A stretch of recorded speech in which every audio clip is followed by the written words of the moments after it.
ఈరోజు పవన్ కళ్యాణ్ గారి నివాసానికి మాజీ ముఖ్యమంత్రి తెలుగుదేశం పార్టీ సుదీర్ఘంగా 2.5 గంటల సేపు భవిష్యత్తులో ఎన్నికల వ్యూహం పైన ఆంధ్రప్రదేశ్ కి చక్కటి పరిపాలన అందించడానికి ఏ విధంగా వైఎస్ఆర్సీపీ విముక్త ఆంధ్రప్రదేశ్ కోసం కలిసి పనిచేయాలో దానికి సంబంధించిన వ్యూహాలు, రాజకీయ అంశాలు, అదేవిధంగా పార్టీ పరంగా సంస్థాగతంగా మేము చేసుకోవాల్సిన కొన్ని నిర్ణయాలు, ఆ బలోపేతం కోసం సుదీర్ఘంగా చర్చించారు. తప్పకుండా ఆంధ్రప్రదేశ్ ప్రజలకి ఒక మంచి భవిష్యత్తు ఉండే విధంగా ఈ చర్చలు చాలా సంతోషకరంగా జరిగినాయి.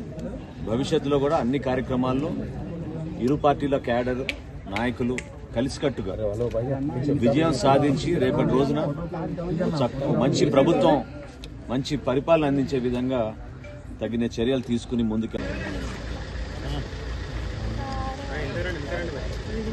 పోతున్నాడు. చంద్రబాబు పోతున్నాడు.